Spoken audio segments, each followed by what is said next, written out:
Hi everyone, I am Damayanti. Welcome and thanks so much for coming today. With today's chat session, we mark the launch of InVolMEnt, a web platform and a national network for basic science, engineering, and medical science students, especially undergrads, to access internships, volunteering, mentorship, and entrepreneurship opportunities. First, our three speakers will share their internship stories for 10 minutes each. In the meantime, you're welcome to put your questions in the chat box. After all the speakers' stories, we will answer your questions, and if you are comfortable, please feel free to raise your hand and ask your questions yourself as well. But for now, we request everyone to please keep their mics off. Now I'll hand it over to our first speaker, Zeaan Pithawala. Over to you. Yeah. So I hope I'm audible and my screen is also visible. Yes, Ian, we can hear you and see your screen. Okay, perfect. So good evening everyone. Thank you Ritika, Bandhan, Academic Plot and Involvement for inviting me, and thank you everyone for joining in today. I am Zeaan Pithawala, a second year undergrad student studying biochemistry from Shri Venkateswara College, University of Delhi. In my first year, I completed 4 research internships, and in October 2021, I won in Heck Harvard 2021. So today, I would be mentioning a subset of what I did and the key takeaways which would be helpful for everyone present here. So I hope after listening, all of you would be able to understand that you can learn any subject or any skill, how to make the best use of your first and second year also, and how imperative networking really is. So starting with my journey, in my 11th and 12th grade, my major subjects were physics, chemistry, and biology, and I did not have mathematics. I was in constant touch with my seniors and my professors. I connected with my seniors initially on social media platforms like LinkedIn and Instagram, and eventually the network got bigger as the time went on. I asked them, hey, what should I do in college? Or what would you advise me if I wanted to go into research, etc. etc. Most of my seniors did say that first year is a great time to have fun because, of course, the workload is the least. But they also said that the summer internship programs like SRIP of IIT Gandhinagar, Surge of IIT Kanpur, and Spark of IIT Roorkee, etc. Uh, Although these programs are really competitive, so I thought I should have a prior research experience so that it would increase my chances of getting selected into one of these programs. So coming on to my research experience. So my first research internship was at the System Realization Laboratory at the University of Oklahoma. I worked in the field of systems dynamics, which involved identifying dilemmas while solving issues. It was my first exposure to research and one of the most important, as this research internship trained me really well. This is when I decided I wanted to do research in the future. After that, I got selected for the summer research internship program at IIT Gandhinagar, wherein I worked on the project of computational approach to model DNA nanodevices with membranes and simulating it to study the interaction with proteins, ligands, and other biomolecules. I learned about molecular dynamics simulation, nanoengineer software, and also about the theory behind the field of DNA nanotechnology. My college too has an internship program called Shri Vipra, and I worked on the project of computational characterization of food allergens prevalent in India that involved using various bioinformatics tools and coming up with efficient ways to do mundane tasks. Like there were several monotonous tasks that can be easily automated using Python programming language. And in October, I and my team won the best healthcare hack, and I developed a machine learning based web application that can detect tuberculosis from lung scans with an accuracy of 97.14%. Now, of course, the outcomes of these were fruitful. One materialistic outcome was that I did get certificates, although the skills and experience which you get are far more better than the certificates. And these internships and experiences did give me a better clarity of what I wanted to do in the future. That is, getting a PhD in computational biology or bioinformatics and doing research. So, coming on to the challenges and the solutions which I came up with. Being a first year student, the challenge which I had faced is that I did not have enough credibility to prove my skills as I had no prior research experience. Moreover, I did not have mathematics as my subject in 11th and 12th. But being a first year student just starting out is a good thing too, because I was open to learning new subjects, having the freedom to explore various domains without restricting myself from college's major. Not only enhanced my knowledge, but it also opened several doors for me and gave me confidence to learn new subjects, irrespective of my background. Being a student who knew programming and had a background in biology made me stand out and gave me an edge over other students. I did learn mathematics, and this is where I want to emphasize that you can learn any subject you want if you are willing to learn. When I was starting out, I was confused what to put in my MTCV. So, like every first year student, I did several Coursera courses and I added those certificates in my CV. And I attended too many scientific webinars and I added their certificates in my CV as well.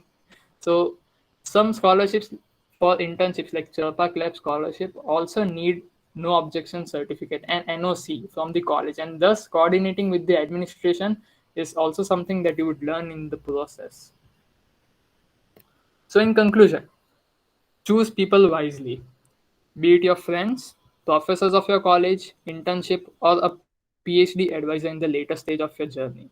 First, you make your network, and later, your network makes you. Share what you do on social media platforms like LinkedIn and Twitter. Make full use of it, leverage it, and use it really well. Although, be careful on these platforms as not everyone you find here may wish good for you. Learn skills and concepts that add value to people's work and life. Remember that you can learn new concepts despite your background. And also, the three P's purpose, practice, and persistent would help you a lot in life. Try solving the hardest problem early on in your career.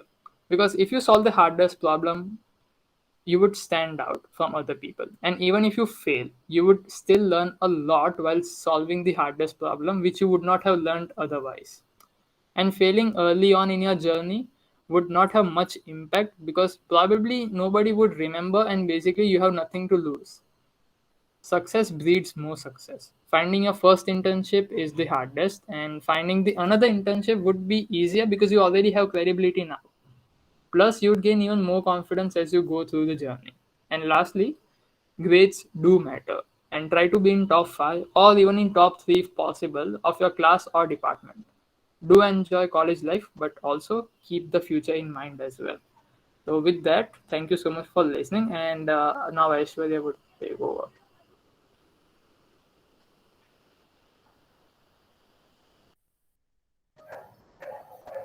Hey guys, that was such a nice presentation by Zeaan, and I hope to build on it during the course of my talk. And I'm going to start sharing my screen now.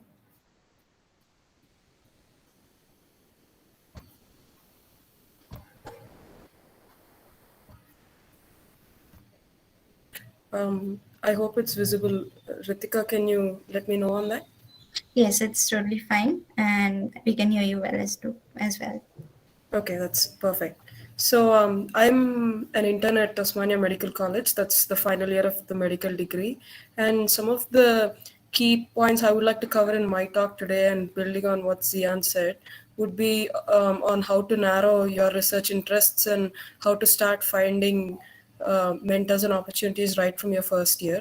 And also the unique dilemma that medical students face, which is how to decide between focusing on basic and clinical research, and also how to find national and international internship opportunities, and how to integrate the research that you do with your clinical rotations and your medical school curriculum in general, and how to learn what they don't teach you in med school on your own. So I start in my first year. I just kept my eyes and ears open while studying my regular curriculum, and it so happened that the cadaver I was working on actually had some anomalous radial artery branching. So I volunteered because literature review was the one thing that I knew I could pick up as a baby first year in the first month of medical school. So I asked my professor if I could volunteer to do that for that paper, and I did. And then later on in second year, I applied for a month-long research training in molecular techniques at the Center for Cellular Molecular Biology. And just as Zeaan said about, having an empty CV in first year and trying to like put Coursera courses and things like this on your CV and like trying to build up your skills. I think that trying to find such structured opportunities like a structured training program or a structured online course or anything can be really beneficial early on, because it does allow you to learn, and especially if you haven't really worked out your interests yet, it does give you a pretty broad knowledge and some inspiration to start looking in the right direction. So I would definitely recommend that if you're unsure of where to start or you don't already have a clear project in mind. And also, that itself can serve as a springboard for you to then go after your interest. So, it was during this month long training that I actually looked up the labs at CCMB, and I found that I was very interested in the neuroepigenetics lab there. So, I wrote an email to the supervisor asking to visit the lab and then discuss potential project with him.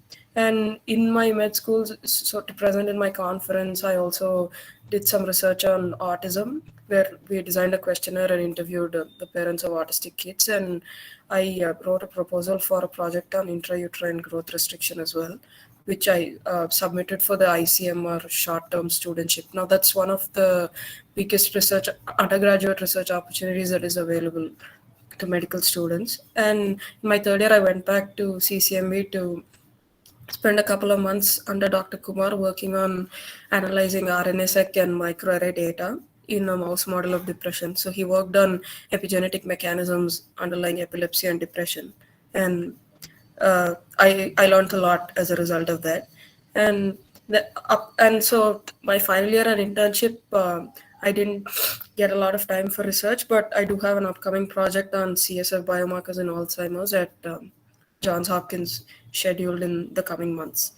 So in addition to like the molecular skills that I picked up, and we did learn some basic bioinformatics during the training as well, and I got to do literature review. I realized the importance of networking and conferences, as Zeaan says, pretty early on, because in addition to being something that that you can put on your CV, and in addition to getting you in touch with the right people, it also just in and of itself gives you drive to present your work, and learning to present your work and learning to identify the aspects of your work that are important, how to take them forward, and how to answer questions based on them is really important. And plus, when you participate in conferences, from like a poster presentation to a seminar to maybe even a quiz, and when you participate in organizing your college's conference, it does teach you a lot of management skills, and it allows you to get creative. So that's another thing that I would recommend for everyone, like at all stages of your undergrad course. And apart from the things I mentioned, some of the other takeaways for me were that every single step of the research process is equally crucial and important. So like I mentioned, the project on growth restriction that I submitted to ICMR, but it wasn't selected, and then later, because I had my research at CCMB, I couldn't write a paper on that project. But even the act of writing the proposal itself taught me so much, and I actually ended up using all the skills I learned at that step for my subsequent projects on autism and neuroepigenetics. So whether your project doesn't make it past the proposal stage, or you actually manage to publish a paper as first author, every single step is important and teaches you a lot. So I would suggest that lack of time, or your hesitancy about whether you'd be able to see the project through or not shouldn't stop you from starting anyway and trying to go as far as you can. And also, a lot of the life sciences, including medicine, are applied fields. So we borrow from the basic sciences, and a lot of the techniques and topics that you would learn in one context would give you an idea about how to apply it in another that you might be more interested in. So never dismiss anything you learn in your medical school or during your research as unimportant or unrelated to your interests, because you can repurpose. All of these are transferable skills. You can repurpose what you learn. What staining techniques you learn in pathology to get through your exam, you will use in your research career if you work with immunohistochemistry. So a lot of it gets repurposed that way. And also, it's important to make a conscious effort to be creative during your research process and not mechanically follow the advice of your mentors or anyone. And often inspiration can come from the most unexpected of sources. So it's important to keep an open mind and keep questioning and trying to find alternate ways to accomplish your goals. That's another key realization that I had. And one of the common things that all of us face and that I faced was difficulty in understanding where to start. I knew I was interested in neuroscience, knew I was interested in molecular biology, but that's a field as vast as the ocean. So here again, apart from creativity, extensively reading up on your interests and trying to figure out the exact areas where you'd like to work is always a good thing to do. And the idea to do the autism project came from my mom suspecting that I had Asperger's like when I was a kid, and my idea for some of the work I did at CCMB came from a book that I read. So it cannot be overstated. The importance of having open eyes and ears can't be overstated. So learn everything passionately and irreverently, because you really will find creative avenues that will help you narrow down your research question. And like Zeaan, I also took biophysics and chem in intermediate, and I didn't have the mathematical background, so I did have to pick up some of it independently. And OpenCourseWare is a great tool for that. And the same thing applied in my case to the basic sciences also, because we don't get very rigorous training in cellular molecular biology beyond just one paper in first year biochem. So I did have to pick that up on my own. And given that the curriculum in across all the STEM fields pretty much can be very demanding, and it might be difficult to balance research with your school curriculum exams and internships and clinical duties. I think changing my mindset from just trying to do as much as just trying to survive versus trying to really optimize my study techniques in medical school so that they left more time for me to pursue my other interests, and trying to just make sure that I could do better in everything I was doing. That was something that I found very helpful. And I'd like to wrap up with some of the key other advice that I have. And so another thing that's pretty important is when you do your internships, and in the case of medical students, when you do your clinical rotations, it's important to find out what research is going on in the department, whether or not it's a department that's you're specifically interested in. Because for a beginner to research, almost any topic you can find interesting, and you can actually find a great project to do within it. So another way to narrow down what to focus on could also be the kinds of mentors that are available, because they do dictate, especially in clinical research, the data that you can get, and the networking with the lab and getting tests ordered and things like this. So it is important, and they'll also help you out with like the letters of recommendation, the NOC that Zeaan mentioned. So sometimes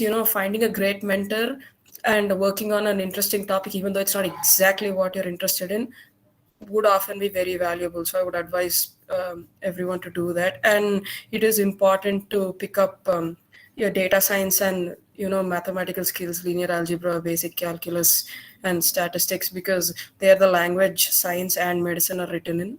And you should also be cognizant of the fact that medicine is a life science. So a lot of the opportunities that are available life science students also applies to medical students. So I would just advise people to go ahead and apply for anything that catches their eye. Thanks very much. Thank you so much, Aishwarya and Zeaan. It was such a pleasure listening to such different stories, and yet, we get those few principles of being enterprising and being just excited about science in general, which is the reason why we take science in school and continue studying it in our graduation level. So now I am going to, say a few things as well. I am Ritika. I'm a final year undergrad in the Department of Zoology in Miranda House, University of Delhi. Do you see my screen and hear me well? I heard something. Yes, no, loud and clear. All Yes, right. loud and clear. Thank you. Thank you so much. And something Aishwarya didn't mention is that she and I are also part of the Rhodes Scholar cohort selected from India this year, and we're very excited to be going to Oxford. And I think we will both agree, as well as Zeaan could add to this, that our work experience and internship journeys have dictated a lot of what we will do going ahead. So that's what we want to share with you today. And we really hope that you gain something from this. And we look forward to answering your questions. We already have a few often asked questions ready that we got from many of the attendees and other people who said they couldn't make it, but they want these things answered. So we are recording this session as well. You can come back and watch it, go through our slides whenever you like. Well, in terms of work experience, I am a research intern at the University of California in Santa Cruz, where I've been working for nearly 9 months with a really wonderful team. And we study sleep in marine mammals like seals and a little bit in whales, but I work mostly on the seal part of it. And I'm also a research intern at the Biodiscovery Laboratory in my college, Miranda House, where some of my professors mentor me. And I've done a few other things in the past that I'll take you through. Um, Through my talk, I hope that these are the few key points that you take home. The first thing being that you must not wait till the second or third year to explore your research interests, because really we just have 3 years in basic science undergrad courses in our country, in BSc courses. So it just don't think that what knowledge you come with from school is any less to pursue research, because research, as you would have already studied, is basically asking a question and looking for its answer. And you've already been studying the fundamentals in not just one discipline, but so many different disciplines. And that's why you should always try to embrace the idea of interdisciplinarity, of integrating all the different subjects you study, because in real life, physics, chemistry, biology, mathematics are really not that different. They all try to answer the same question, but add in different ways. Then I think it's really important, especially in my case, it was to communicate, to reach out to potential mentors, to even talk to your professors in college. But these communications, especially in the online times, are going to be mainly through emails. So we have to make sure that we write emails or communicate ethically, maintain all the rules, make sure that we don't make anybody uncomfortable. We do it effectively and we do it efficiently.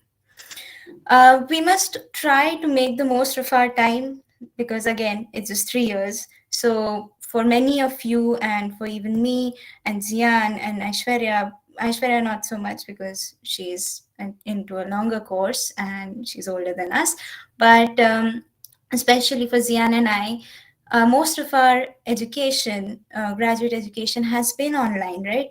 So our internships, especially for me, have been online. So that doesn't mean that they are any less rewarding. They teach you a lot of things that I'll tell you what I learned. And you must always try to write, express, participate, put your thoughts together, just make the most of it.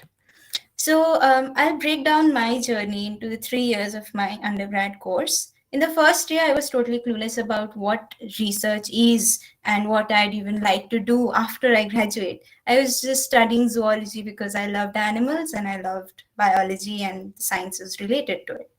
So I started reading. I started reading books, tried a bit to read research papers, although I don't think I understood much of it back then. But since I kept at it and tried to find out the meaning of each word, so when I started reading, I couldn't really understand even a single sentence, but you really develop as you go on, and reading the abstract and the discussion gets you interested, and that's why you try to understand the methodology a little bit. I watched lots of YouTube videos, tutorials, whatever open courseware I could find online, and that helped me understand how things work in a laboratory to a certain extent. And that's how I found what fascinated me. And I figured out that I was fascinated by sleep and rest and those kinds of states that we tend to ignore a bit, but it's really, really cool. So I started putting my thoughts together and tried to generate evidence of interest. Now, some people say that for applying to fellowships, scholarships, you must have publications, and that is your evidence of interest, but that's not really true all the time. Evidence of interest can be anything that you were really invested in, really interested in it, put your heart into it, put a lot of effort into it. For example, college projects, presentations, colloquia, everything that your college organizes is actually an opportunity to show how interested you are in a certain topic. So I knew that I was interested in neuroscience, and as I said, the neuroscience of sleep especially. So I tried to integrate those things in whatever projects I did. And even if I couldn't integrate it into that, I just picked whatever topics I liked, and if the topics were fixed, I tried to put in, you know, different papers related to the topic that I found fascinating. So science is such, it's just fascinating, and you must take these opportunities as chances to prove your capabilities, to show your effort, and not just for marks, not just for internal assessments. Also, you must try to find the best use of your transferable skills like I did, but in a research environment. So I tried, I knew I was a little, I was okay at writing. I could speak a bit, but not that well. But yeah, I could write. So I started writing and doing a lot of literature reviews. I wrote scientific matter for a group in Germany. I wrote about stem cells. So that way I had to read, I was forced to read a lot of advanced literature, scientific papers, articles. And in the process, I learned a lot. I learned a lot of statistics from that, things like p-values, ANOVA, those kinds of stuff.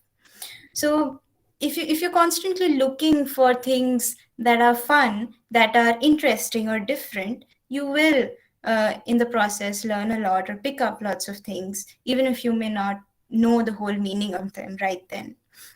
And I participated in competitions, quizzes, and many extracurricular activities. I sing.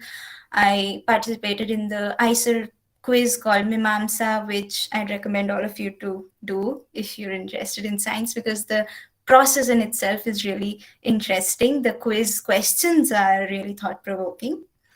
And I also participated in a hackathon with some of my friends, which was totally out of my league. But we went to WWF and worked on designing an application that could tell you about poaching and hunting practices in a certain area. So it would help in monitoring. So that was really different, and yet it integrated computer science, which I've never studied, and my background in zoology. So you must look for such things, and that's what helps you broaden your perspective. Then year 2 and year 3 for me have been online, and that's where I got my real research internships, not just writing or participating in things.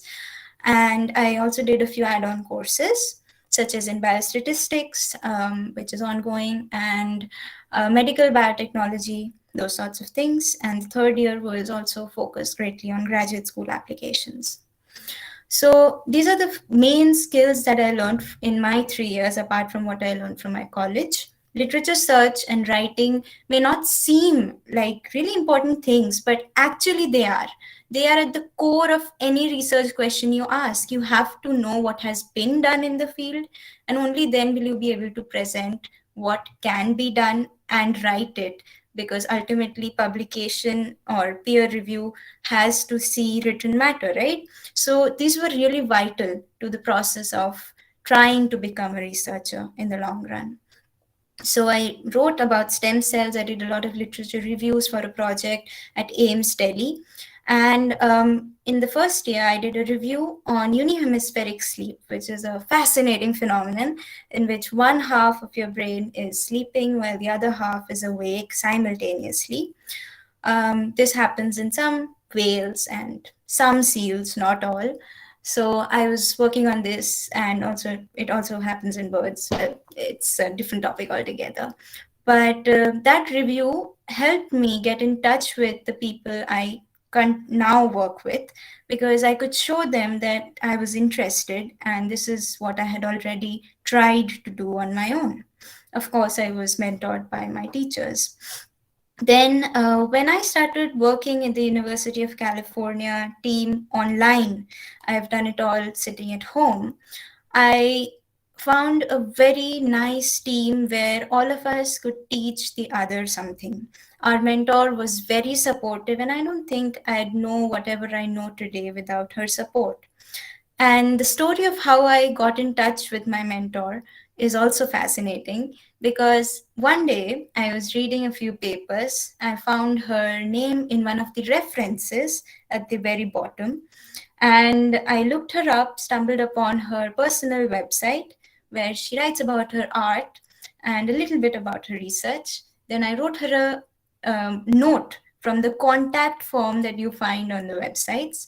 And that's how we got in touch. So this also tells you that every opportunity for communication may lead to something really beautiful, maybe a mentorship or a friendship for life. Then the other internship I did working on Mycobacterium tuberculosis using in silico approaches was mostly towards bioinformatics, and that taught me a lot about statistics and many of the other database oriented large data banks of biological or genomic, proteomic, transcriptomic data available, which is vital to any biology related study going ahead. And similarly, I also acquired a few skills in public speaking, leadership, videography, and teamwork. Not, I mean, of course, from all the internships I did, but also from starting this initiative InVolMEnt, where we try to make internships, volunteering, mentorship, and entrepreneurship opportunities a little bit more accessible to students in science, engineering, medical sciences, with a special focus on undergrads, because we're stuck between school and postgrad levels, and people forget that we need to have some work experience too. So, what did I learn? It helped me set some of my life and career goals, but there's no sweat if you can't do that. You're not expected to this early, but it does give you a sense of direction. I learned a lot of skills. Experiential learning was unparalleled. You get authorship on some research papers, and that's really cool. I got one. I'm a second author on a paper that we've submitted, but this is not always necessary. You should not look for authorship or publications. That shouldn't be what motivates you. If you get it, if it culminates in that, then great. Certificates, like Zeaan also emphasized, you need it sometimes if you are going through for example, many students are on the Inspire scholarship, and they need to, in order to receive funding for their project, show that they have done something in the form of either a letter or a certificate or a report. So it's great if that's what the situation is, but you must remember that they are not always necessary and they do not matter in the long term. It's just a part of the documentation. Experiencing a professional atmosphere, working with international groups, making friends for life is something that there's no replacing that. And most importantly, I had a lot of fun, and that's the most beautiful part, I think, of being in science. Every day you learn something new. Um, of course, there were challenges to which we had to find solutions, the online learning being one of the biggest challenge, but you have to take that as an opportunity, right? You have to utilize that little bit of extra time and look, surf, try to really find yourself, introspect, and that's what I did as well. Find online internships.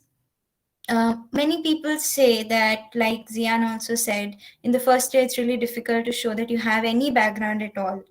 So the key is to show your mentors that you can think, because they don't really seek subject knowledge all the time. They want to know if your concepts are clear, if you have know the basics, which you will anyway know before you get in touch with a potential mentor. You will do a research, do some homework before you get in touch with anybody. So you have to show them that you can find answers to questions, you can find solutions to challenges, and a way to do that is to reflect what you have done, maybe not exactly in their field, but in any field, any question that you've tried to answer by thinking or showing originality of thought. And you can do that by writing really meaningful emails and not always cold emailing. Mm, Being a deep learner is always a challenge because there are so many resources out there, and if you're trying to pick up a new skill set or knowledge about something, then it all often gets difficult to figure out where to start, so and where to learn well. So that's why we are trying to gather or collate some resources that can help you learn some of the basics of biostatistics, mathematics, that can help you. This one is a little biology student focused, but of course we are planning to diversify and getting more speakers. And handling multiple projects with your practical file writing is often difficult, but trust me, if you communicate with your teachers and professors and let them know your situation, they will encourage you to spend time on your projects as well. So I went over my advice mostly, but of course, you need to talk to your professors about their journeys and draw from their experiences, because every institution has people and every teacher is a person who was an undergrad student sometime. They will be able to guide you so well because they have gone through similar processes, right? Although some things are different now, but that experience, they know what you are going through, they will know your situation better than any other mentor. So you must talk to them and actively look out for new opportunities to learn. Surf the web. For example, my story, how I got in touch with my mentor. Always reach out. Don't be afraid to communicate. You shouldn't think that the person you're trying to communicate with or you want to talk to or ask for advice is such a high, is at such a high position that they would not bother to reply to your email. That might happen, but if you write a good email, if you are a really interesting person and you're able to get that through from with your communication, they will definitely reply. So that's why you must spend time drafting good, meaningful emails and not just send bulk emails where the salutation is dear sir slash madam. Nobody or very few people will reply to such emails. You must show that you are interested in your mentor's life's work. They put a lot of effort and a lot of their own self into the work they do. So you have to show that respect to their work and show that you're interested in it. And that's what your email should be focused at as well. Like I said, have an open mind, look at the big picture and integrate your knowledge from your basic knowledge from different disciplines you studied at school, and adding to the CV as a first year student point that my colleagues made. You can surely list out any projects you did at school as well, because they were also questions you found answers to or tried to find answers to. So do not ignore them, even if you did them in 11th grade and not 12th grade, still integrate, put it into the CV. Believe in your interests. So many people in society, for example, for me, might say that, what, you want to study sleep? Why do you want to study sleep? Why not study some cool disease? So you need to really believe in your interest to be able to convey to them why your interests matter. You have to be able to stand your ground and find like-minded people. So find your friends, choose your battles. Not every question can be answered, but choose what you want to work on and work on it. And we are here. InVolMEnt is here to help you in this journey, and we really hope that you also fill in the feedback form that we gave you so that we can deliver better. And now I'm going to stop sharing my screen. Right. So, yeah, Damayanti, you got some questions, right? Yeah, but I would also suggest the others to unmute and ask the questions if they have, so we can take that first and go on to the others. Okay, so we do have a question here in the chat box. So Vishnu is asking, can I please know how you're managing to do so many internships along with college work?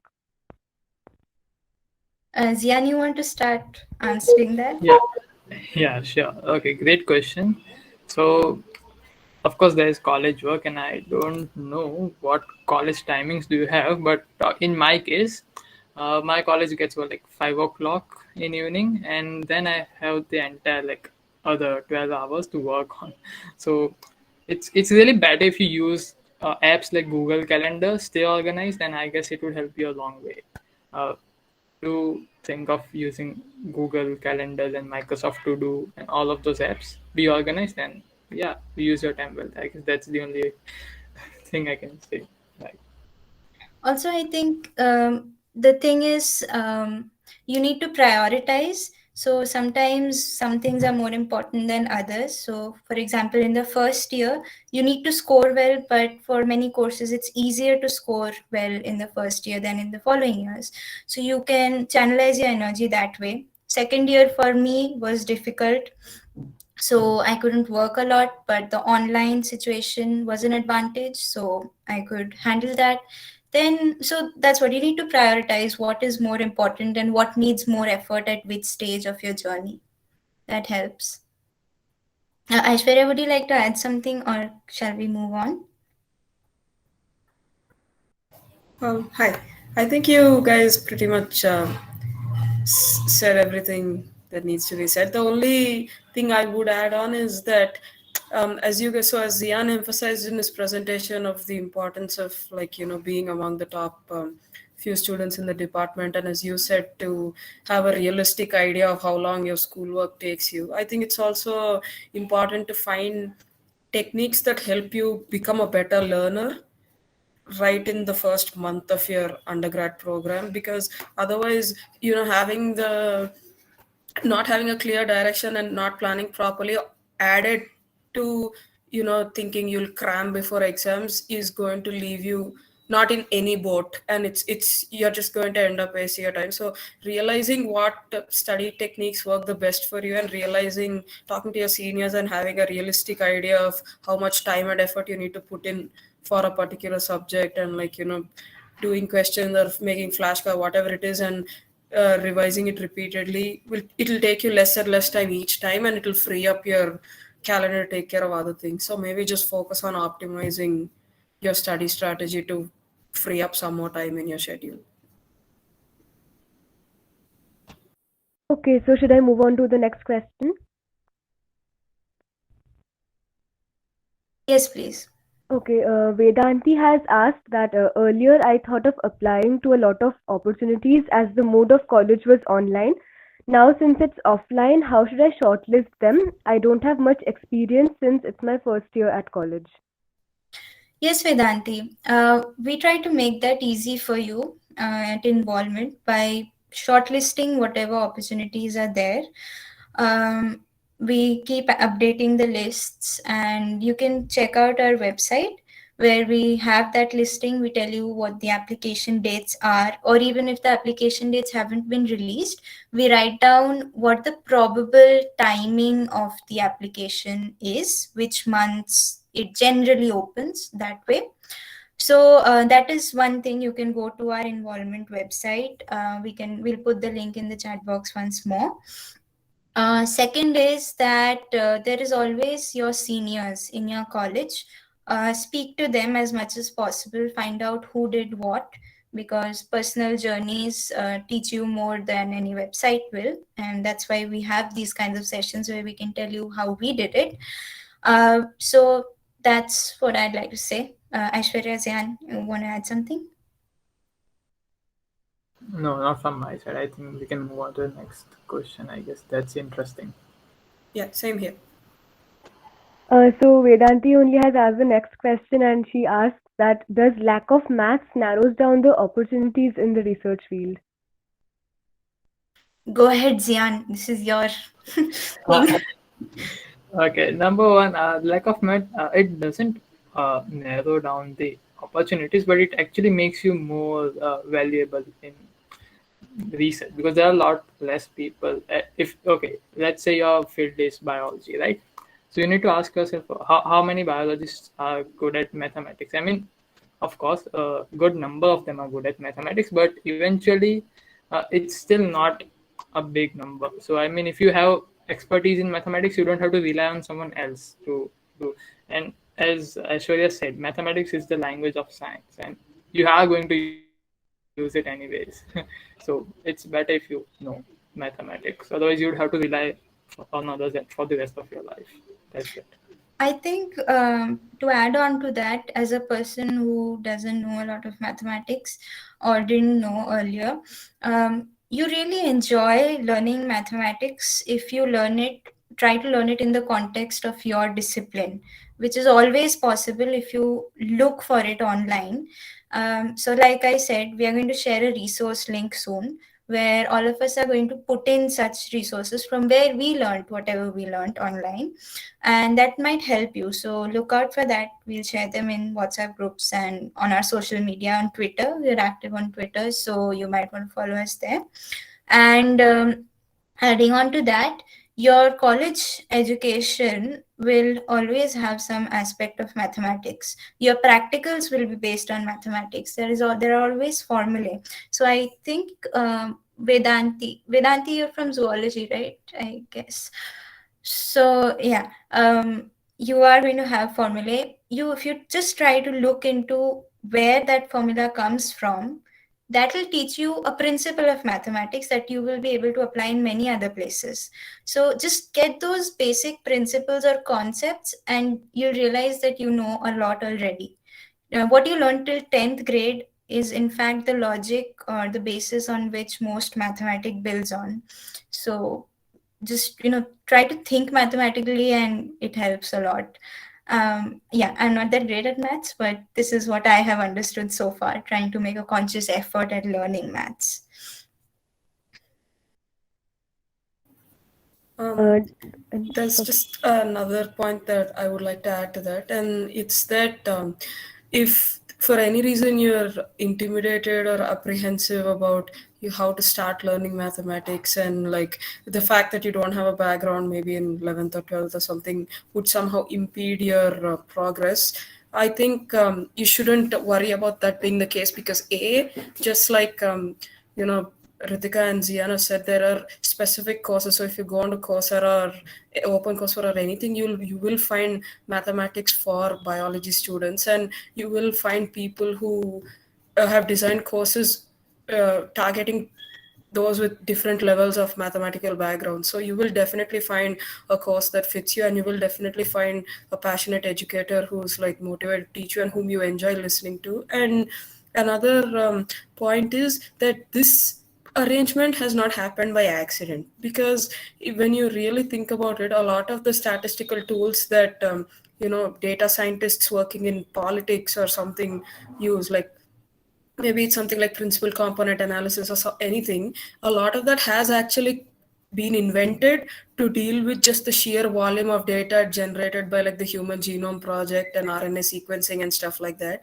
So it's not just that you know statistics and mathematics feed into the biological sciences simply because you need to know them to get the hang of reading a research paper. It's also that biology feeds back into them and actually has inspired many ideas in those fields. So there is no, so that means essentially that the biologists were able to think like statisticians, and vice versa. So there's no need to like be intimidated or have this like inertia of rest and not want to start it. Once you start it, it'll become intuitive and reflexive, and it'll become just another thing that you do. So just start somewhere and find a course that works for you and stick with it and solve problems. That's the way to learn.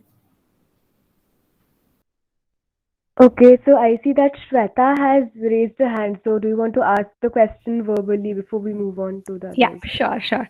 Thanks, three of you, Ritika, Aishwarya, and Zane. I had a nice time listening to all of your experiences. So, my question is, how early do you start planning to apply for these internships? I ask this because, let's say I would want to try something out in this summer, right? One, there is a lot of uncertainty from the college side. They don't know when they're conducting their exams. We don't know whether we're going to have online classes or offline classes. So, and two, you have to look out for opportunities which align with your academic calendar. And given that that in itself is uncertain, how have you guys sort of worked around this problem? Hi Shweta, thanks so much for asking a question this way. It's really nice to hear another voice. Uh, for me, I did, it was really uncertain. So I thought that I should focus on finding something that I like, that I really like. And honestly, when you start working with any group, you will figure out that every intern or every part of the group will have tough schedules and is trying to do this to learn something new. So they are often very understanding. Now, the first thing you asked is how to plan and when to start, right? I don't think there's any one time to start or any fixed month. You can, if you're reading, if you have something that you're interested in, even if that's not what you end up working on in the future, even if you find it interesting and you've been reading about it, then any time is good to start looking for opportunities. Now, looking for opportunities can mean a few things. It can mean uh, looking for organized programs like many of those that Zeaan mentioned, that IITs and ICERs have, that you fill an application form for. A different kind of opportunity could mean that you personally write to a mentor or a researcher whenever you find their work interesting, asking if they would be interested in, work, taking you under them, if you could shadow them, maybe visit their lab sometime, since we don't know if it will continue online or offline for you at least. um, so yeah, there's no one time to start. Anybody whose work you find interesting, who you think you could learn from, you can reach out to them at any time. If there is a formal program through which you can work with them, they might guide you to it. If not, and if they're still interested in taking you, then they will surely write back and let you know how it could go. So like I said, you have to plan according to your coursework, how heavy it is in which year and which months. So obviously, when your exams are on, you won't be applying in those months or you won't be available in those months. So work around that. This time, these few months are good because they are far away from the normal exam season. And if you even take a little bit of a break during your exams from your internship, you can continue that work in the summer vacations that follow soon after. So this is how you need to think, and this you need to make clear to whoever you work with, that this is how my months are planned tentatively, and these are probably the times when I'll be most available to apply myself. Zeaan, Aishwarya. Yeah, I think most of it was covered, but yeah, in just a special a note, a heads up. If you are actually thinking of emailing a US professor, it's better not to do before holidays because they would not be working during the holidays. I mean, in December, like Thanksgiving and Christmas. So just keep that in mind. Otherwise, everything was covered by Ritika.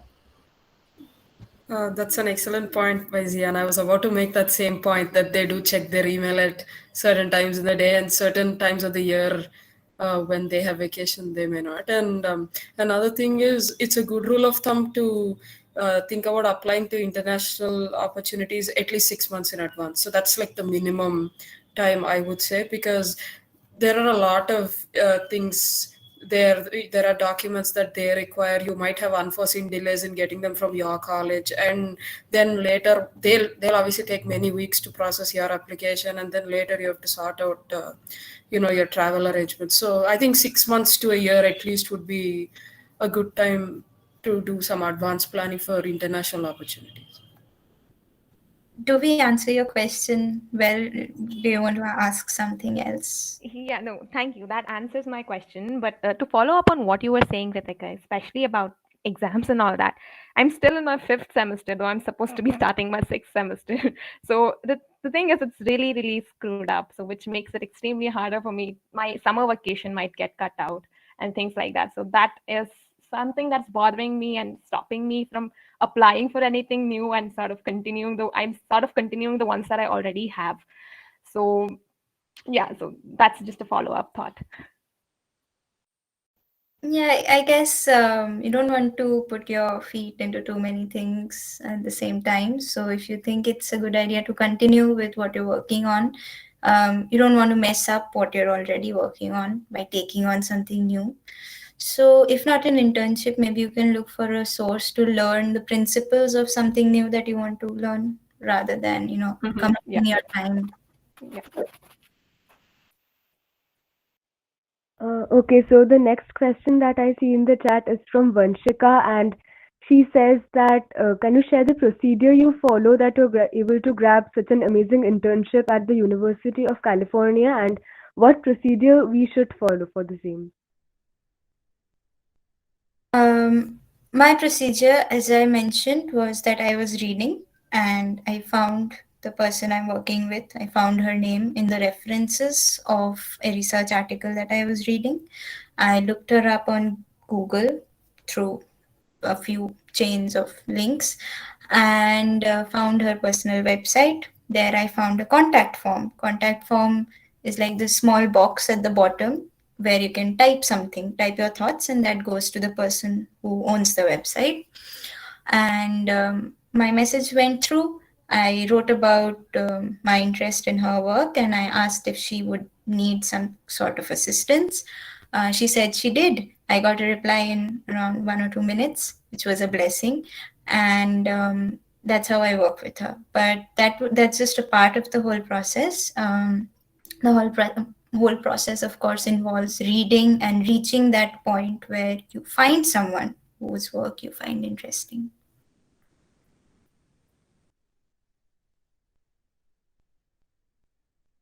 Will I move on to the next question?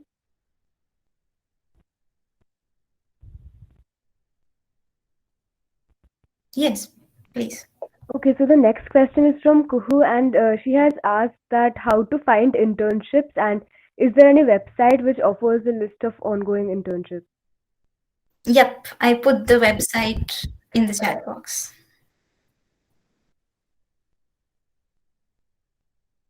Okay, so I'll just move on to the next question. Anushka has asked, I'd like to know how I may narrow down my particular area of interest. I'm currently torn between two areas of interest that are vastly distinct from one another. Zeaan, Aishwarya, would you like to go first? Sure. You want to go first? No, you can go first. No. Yeah. Okay. Can... I think a piece of advice I would have in this respect, because I know that I and a few other students have struggled with similar things where we're deeply interested in the basic sciences and we want to do like wet lab based research, but at the same time we also want to work with patients and do clinical research. So I think if you're torn between two vastly different areas, the first thing is you should probably try to see if your course and your time constraints allow you to work on both, because you, as Zeaan mentioned, once you have nothing to lose, so you may as well try to develop your skills in both. But if you really find yourself at the pointy end of things where you realize that you have to choose one over the other, then apart from just your raw interest, it might be good for you to do like a SWOT analysis. So you list out your own strengths, weaknesses, opportunities, threats or maybe challenges in the two fields that you have. So maybe in one field the internships are more accessible, maybe in one field there's a national level internship as well as international ones, whereas the other is less well explored in our country or has less opportunities. Maybe your own training makes you better fitted for one, and maybe one branch has excellent mentors whom you've already found versus the other where you have to go out and look for them. So beyond like raw interest and passion for each of these fields, these other factors will now start playing a role if you're equally interested in both but pressed for time. So I would recommend looking into those things.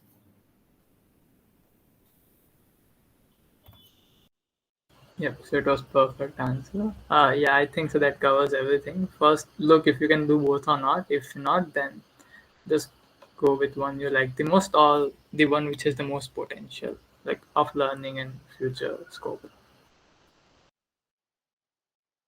The next question is specifically for Zeaan and Aishwarya, and the question is from Ayman. The question is, can you tell us how you got your internship at Ottawa and Johns Hopkins, respectively? Yeah, so I got my internship at Systems Realization Laboratory at the University of Oklahoma. Because I and that professor, we were in the same webinar, and then I got connected with him through LinkedIn, and so yeah, that's basically how we got to know about each other. And then we talked, and as Ritika mentioned, they're not looking for they're not looking for subject experts when they're looking for freshers. They would be more interested towards your interest and the ability to ask the right questions.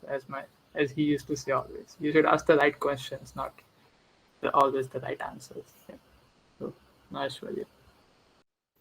Yeah, so Johns Hopkins actually offers a research elective for international medical students. So I just applied for that, but it comes with the catch that you have to find a professor in the department to support your application. So before I actually filled up the form, I just went on to the Johns Hopkins neurology website because my own interest is in neuroscience, and looked up the work that people had been doing and found a few professors whom I was interested in. And so I emailed them talking about what I found most interesting in their work what what research experience I had and how I might be able to contribute to their work. And I just got a reply from one of them whose interests aligned with mine. And I think, Ritika's point of the fact that you really have to respect the professor and realize that it's the entire body of their life's work that you're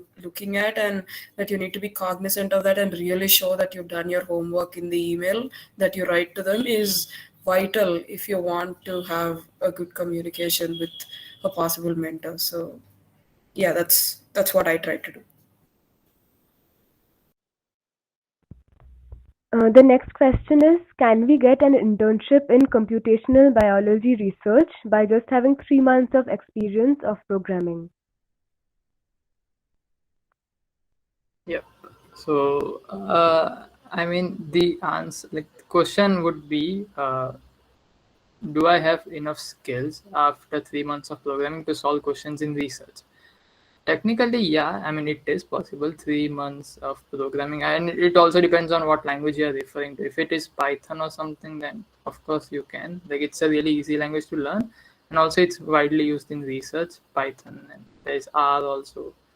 So the question should be, can I actually solve problems with the skill set which I gained in 3 months? So I think so, yes. But again, it depends on with what, like how much did you learn, what concepts did you learn, etc. So yeah, I mean, you can ask yourself, if do I have enough skill set to solve a particular research problem? Don't And even Ritika said, just you should know what problems you are going to address. So that's it. If you are going to deal with a lot of data, there is no point in learning like Java. You should know pandas in Python and other NumPy and other libraries. So yeah, first ask what you are addressing, and then ask yourself, can I address this with the skill set which I learned in 3 months? Okay, so there are no other questions in the chat box. Is there anyone who would like to ask something verbally. I see Prerna raising her hand. Hello everyone. My question is to you, all of you, that I am in third semester right now, and my college is not open since from my starting. So I don't have any lab experience. So what kind of internships I am looking for?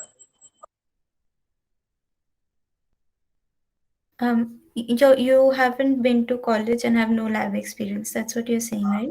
No, actually, my college is not open from starting still now. Okay, I Um, think that's more relatable with me. Yeah, so okay, now Delhi University is reopening, but before like a few weeks ago, even I had the same story that I did not have any wet lab experience, and I've never been to even the city of my college.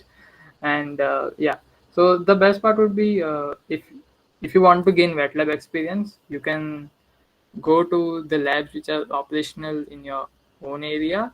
But if you are looking, if you don't want to go there, then maybe if you are inclined to do what's online internship, which is also equally great, then you can do computational based because that would make more sense. If you are going to do some theoretical wet, I don't think so if there is something theoretical wet lab or something.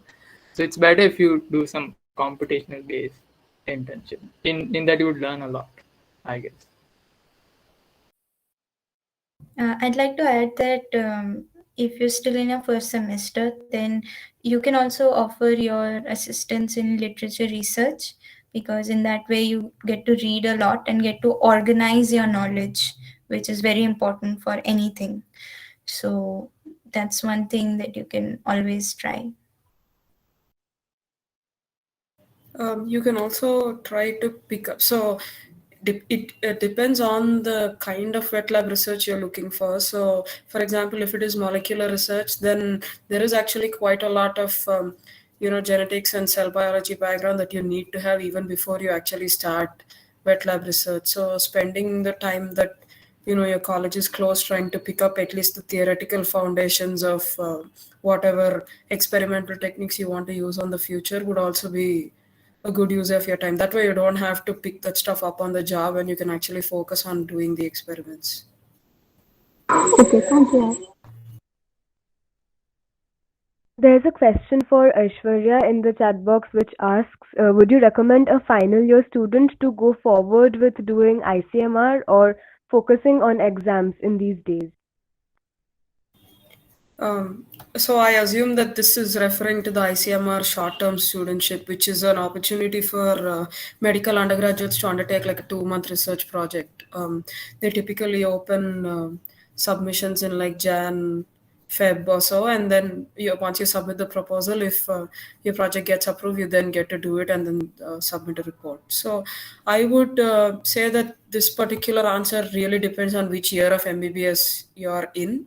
So if you're in, and also the clash with your exam. So I know that some colleges up north and things like that have their exams, 6 months forward or backward from the ones in the south. Okay, you're in final year. So then I would definitely say, final year is the holy grail. So just forget about everything else and do medicine, surgery, obstetrics, gynecology, pediatrics, and orthopedics, because I can guarantee that you won't even be able to finish that stuff in time for your exams. So if you're in first, second, third year, I would definitely say, focus on ICMR. And the one caveat to this is if you're in final year, but you had submitted an ICMR proposal earlier, and for some reason it didn't get accepted, and you feel like you can work out a few kinks that you've identified and then resubmit, yeah, that might be a good thing to do. Then you can do the research at your own pace later. And another thing is, if you've already done some research and you would like to present it under ICMR, I think they do allow for that to if they do allow for you to submit that in proposal form, because then you can just do some additional data collection and then submit whatever data you already gathered also. So yeah, that would be doable. But other than that, embarking on a new research project in final year will eat up a lot of your time.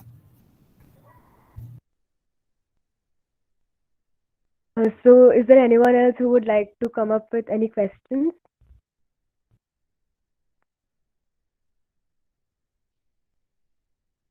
Okay, in the meanwhile, I'll just add one question from my side that there are some cases where we need to get external sources of funding for the projects that we get selected for. So, any suggestions on how we can proceed with that?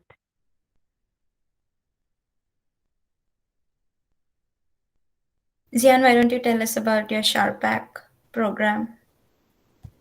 Yes, so there are certain programs like Sherpa program, which so in that you need to get an acceptance letter from a French laboratory, and then you have to apply for that scholarship. And most, I guess they would see what can it be possible, and then they would fund you. So it's funded by the French Embassy of India. So yeah, you need to get two documents, one from the college, which is no objection certificate, and one acceptance letter from a French laboratory. So I mean, there are possibilities of funding, provided that you and it's in programs only. I don't think so you would get funding from emailing, because I heard this from some US professors that they cannot give funding to international interns apart, like except from if they are like come through a program or something. But I don't think so they would be able to give funding to interns who have not come through a program. So yeah, a program is important for that funding. A point that I can make here is that ICMR actually pays you once you finish. So if your project gets approved under ICMR and then you like do the research, submit the report, they do pay you. And so as Ian said, like having a program is important. So this could also be another factor that you use to make a decision when you have like multiple interests. See whether the lab is well funded and has the equipment that you want to be trained on, because if it is, then 9 times out of 10 you won't have any hurdles in like trying to acquire that for yourself for your project if the lab already has it. And also, if you want to do like wet lab based research, I know that so some companies, they have this like quality control thing that they run on their ELISA kits and stuff like that. So if you write that you've got a project under ICMR, or that your college research unit is that it has approved and that you're embarking on, and you write to them, because you're a student, I think you would get a subsidy on acquiring that kit to run your experiments, because I know several medical students in my own college who have gotten that. So that might also be worth looking into. Also, for those who are still in their first year, I mentioned a scholarship program called the Inspire Scholarship for Higher Education. They not only fund 3 to 5 years of your education, but they also provide 20,000 rupees extra for any mentorship or internship that you do, subject to submission of documents as evidence. So I think the application for that is still open, last I checked. So if you still haven't applied and are interested, you could apply to that. Yes. Great. And there are also some other agencies like CSIR, DBT, Wellcome Trust. These agencies may not directly fund you, but they can definitely fund the labs that you apply to. So it varies from project to project, situation to situation, a little less likely for undergrad students, but it is certainly a possibility. There's another program called the INLAX Shiv Dasani program that you can check out, which sometimes has funds for, I think, ecology related projects and some other projects. Also, there used to be, I'm not sure if it's still running because last year they didn't release forms, but there's a program called the IUSSTF Khorana program, which is, and there is an engineering version of that, the IUSSTF Viterbi program. SN Bose, I guess. SN Bose. Sorry? SN Bose.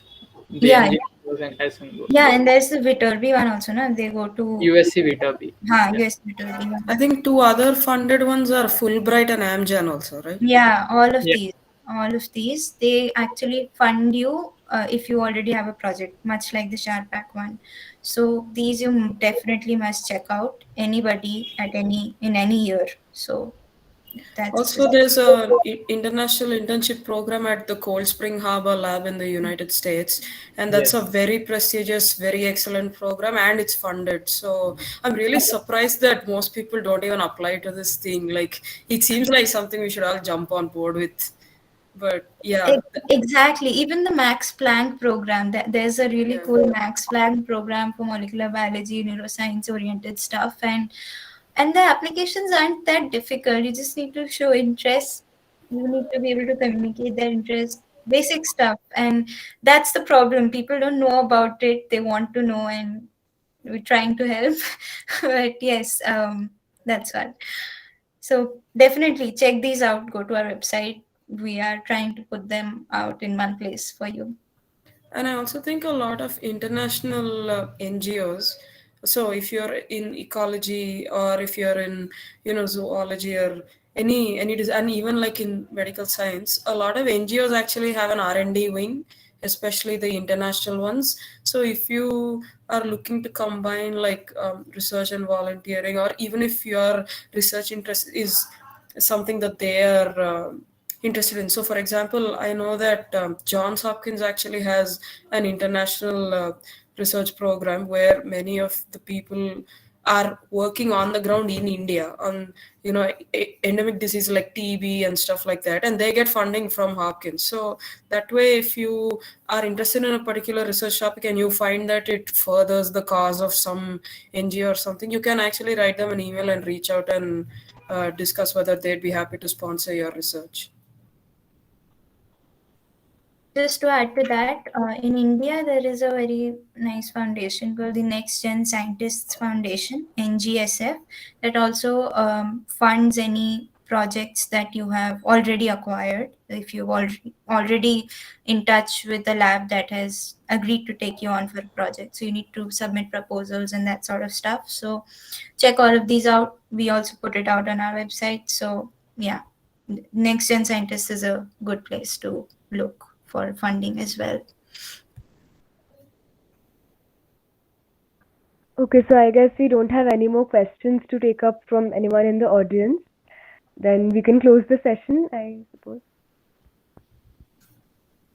Okay, and I would like to thank all who attended today in the audience. It was wonderful to have you all, and thank you for coming up with your questions and making this session very interactive. And most importantly, I would like to thank all the three speakers for today for sharing your experience with us. It was really wonderful to listen to everything, and it was a good learning experience for all of us here. And thanks to Bandhan for providing us with this platform and this opportunity to conduct sessions like this. So thank you so much. And I would just remind you once again to fill the feedback form. It's already there in the chat box. And if anyone wants to join us as a speaker for sessions like this, then you can please mail us in the email address given in the chat box. It's involvement@academicport.in. It's there. So please reach out to us if you're interested to share your experience with us. Thank you all for coming. Had a great time. Thank you, Aishwarya, Zeaan, Bandhan, Damayanti, Vinay. Vinay, unfortunately, he's involved in the recording, so he couldn't talk to us, but he's also part of the team. So thank you so much, and see you soon in the next session. Thanks all for appreciating us, and please let us know what you think. Write to us, and let us know if you'd like to join hands with us. Thank you so much.